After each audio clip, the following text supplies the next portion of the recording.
পানাগড়ের ভিডিওর অনেকগুলো পার্ট তোমাদের সাথে আমি শেয়ার করেছি, আর এটা হলো সবথেকে লাস্ট পার্ট।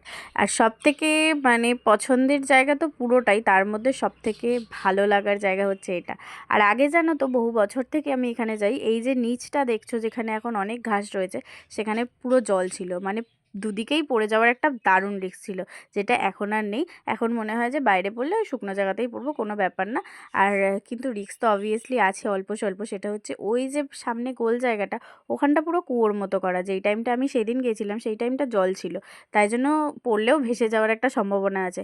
কিন্তু কিছুক্ষণ বাদে বাদেই জলটা যখন নিচে নেমে যায়, তখন যদি বাই এনি চান্স কেউ পা স্লিপ করে পড়ে যায় নিচে, তাহলে কিন্তু তার ওঠার আর কোনো চান্স নেই যতক্ষণ না জল ওপরে আসবে।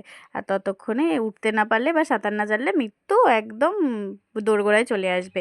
কিছু মানে বলার আর জায়গা থাকবে না। তো যাই হোক, তা সত্ত্বেও আমি গেছিলাম কারণ আমার প্রচুর সাহস। তোমাদের জায়গাটা কেমন লাগলো জানিও একদম।